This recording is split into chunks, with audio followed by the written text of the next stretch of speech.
So one of the things that I was mentioning I will probably do in this setup is I'll bead roll the end of this pipe right here. Our engine more likely is going to be flexing back and forth like this. So therefore, when it's rocking back and forth, I'm going to put a silicone hump connector here, so that'll allow for the engine flexing back and forth, and we don't put much strain on hard welded piping going to our intercooler. We don't want any pipes to break or crack. Once we get everything in position, then we'll order some more vibrant clamps. Most of the ones I have are 4-inch. I do have a few 3-inch, 3.5 inches also for my vehicle.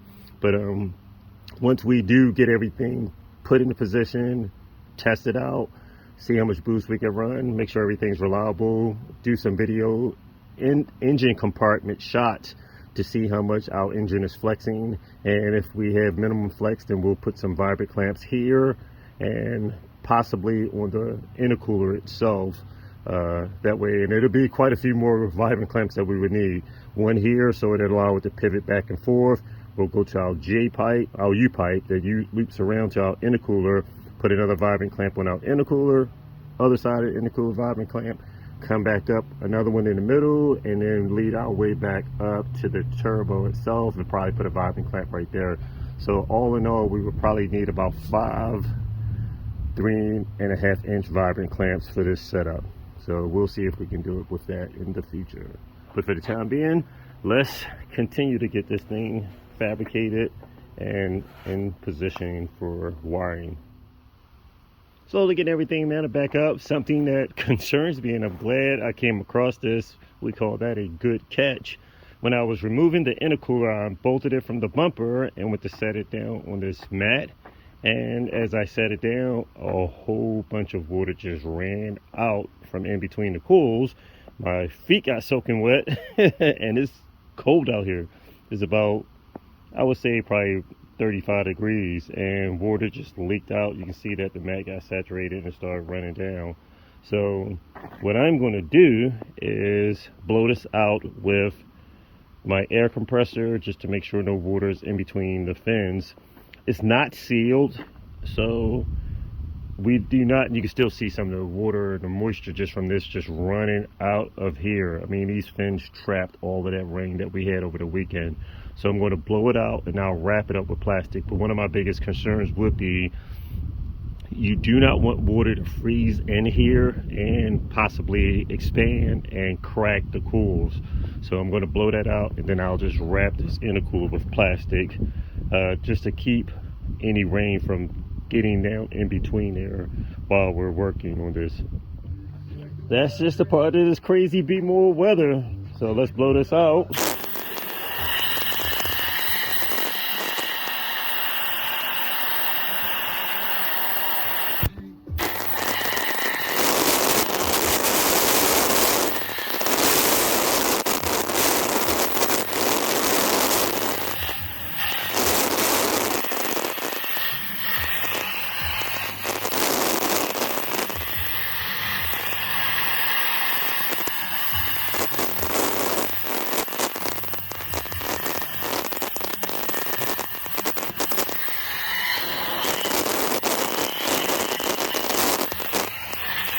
Yeah, you can see I got most of the water out when I tilted it to the side, but just making sure no extra water in there. Now we'll put some plastic over here and lay the front bumper core support back on, and then we'll continue to work with our fabrication throughout the week.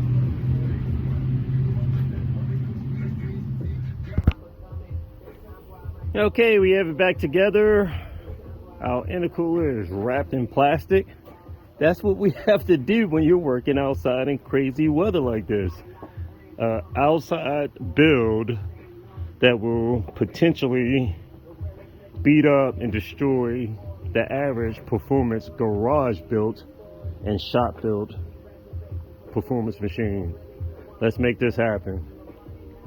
All right, let's take a look underneath to see how our pipe turned out. Okay. Squeezing up under here, not bad, not bad. Okay, so we're up. Like I said, this pipe can flex, which is good. So when I flex it up, it's up above the bumper bottom cover, which is good. So that turned out pretty good. And that is because I mentioned before that that vibrant clamp allows for some flexibility to move back and forth. And we have side to side movement for, I guess, some play. So that'll help. That clamp right there, the flexibility when this engine rocks back and forth. I'll bead roll this right here, put a hump connector on it, run it around to a J-pipe, and swing our J-pipe up and over the other side of this. So not bad at all. All I have to do is angle that J-pipe up. We can look right between there, and then run it over into here right there. So not bad for the day. Been an extremely busy Audi TT weekend.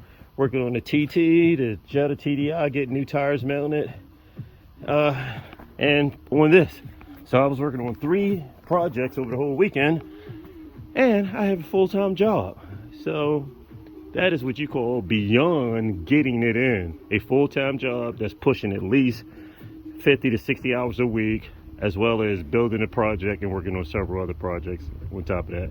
But we are getting it done. That's the only way we're going to become the elite performance team that we are destined to be. Just got in from work and a few more parts arrived. I have my silicone hump connectors for my brother's Audi TT, some top secret cams for the VR6 engines, and a vacuum cleaner that mom dropped off for me to assemble. But back to the car parts. Let's open one of these up and see how they fit. I ordered red because my brother has a red theme going on in his car, and I want to be a little consistent wherever I can. The connectors fit well, which is pretty good. And the funny part about it, it has a logo on it that almost looks like the front end of a mean looking Audi R8 or Audi TT.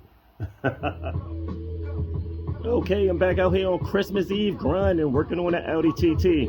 My hump connectors came in, so today we're going to fabricate and connect the J-pipe that I made from the throttle body, connect that to the intercooler, and then the most important part, fabricating that pipe from the intercooler to the turbocharger, so that way we have a complete closed loop. Okay, so we're back outside on Christmas Eve, grinding hard. Other people inside sipping on that eggnog, out here in the cold, grinding in B-more weather, trying to get this done. So for the haters that said this couldn't be done outside in the backyard, not the garage. Now, I have a 2-car garage. One is full of engines, VR6 engines. The second one is full of my race car, all right? Full, because it's packed, all right? But this was built from beginning to end. Engine removal to engine installation, fabrication, everything outside in the backyard. So for the haters that said this could not be done, I'll be waiting for you at the stoplight. Okay, doing some test fitting, and the fog light has to go. In order for this pipe to fit good without too much of a tight radius U-bend, I'm gonna have to knock out that fog light. Therefore, to give me a lot more clearance, so that we got a smooth transition for the U coming from the intercooler to my inlet pipe on for the throttle body.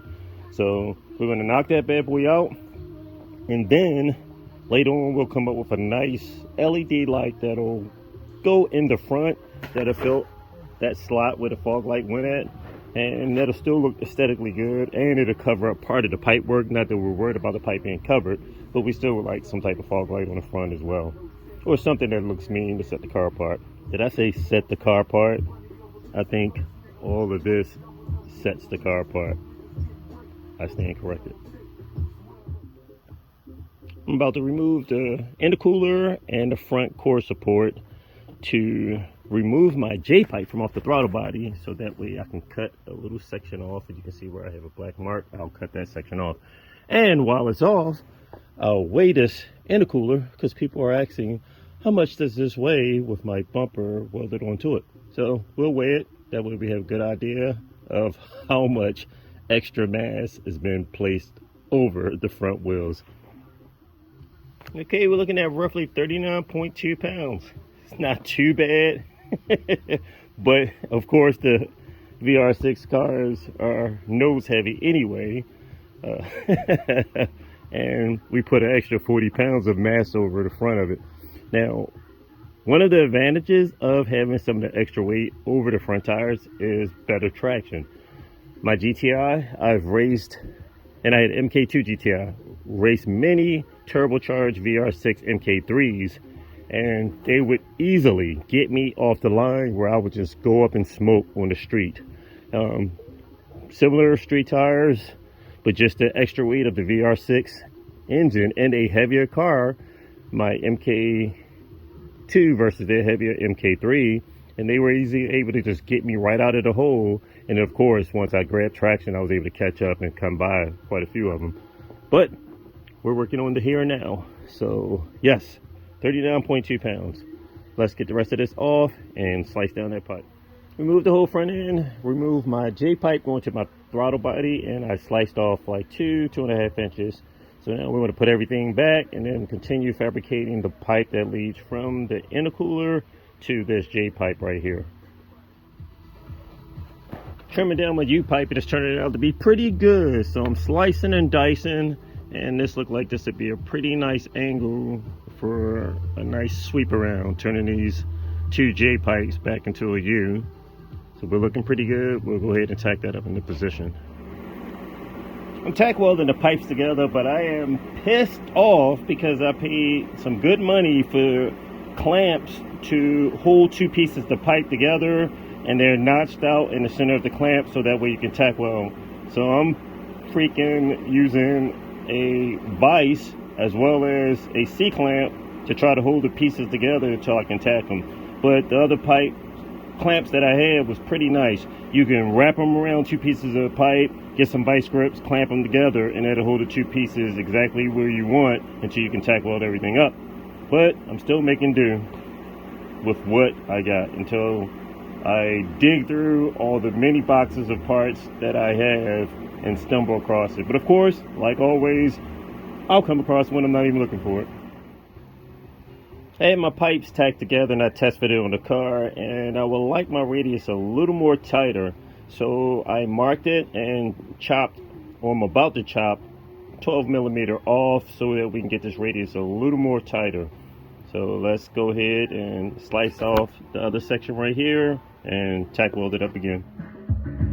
Okay, I got a cut. I'm using my flare tool to flare the pipe up just a little bit so that way I don't create a lip on the inside of the pipes when I weld the two U pipes together. I'd rather have my pipe coming off my intercooler a little bit smaller, and then this steps up just a little bit larger so that way we don't have a lip coming around here creating a bunch of turbulence and just a restriction just coming around here.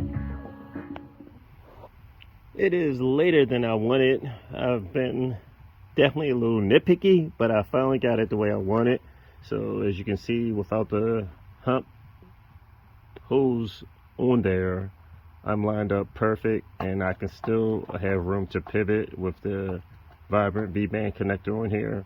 So therefore, with the hump connector, we still will be in great alignment with the flexibility of some movement. So got it to where I want it, tacked it in place back and forth, and it's 3.5 inch pipe. It's a little bit of a tight angle, but at least it's still pretty good airflow having a larger diameter piping, and it's uniform. All right, that's it. I have a lot of tools to pack up. Let's get the front cover back on and see how it looks with the bumper cover on. So we're getting pretty close. Tomorrow I'll do some more trim work. We have to trim just a little corner right up in here. That'll give us that additional clearance right at the bottom to allow that pipe to have a little flexibility without making contact to the bumper cover. But that is it for the night. I'm going to wrap it up, packing my tools up. Even my phone battery is too low, and the light shut off because I've been out here so long. That's all, folks. Good night.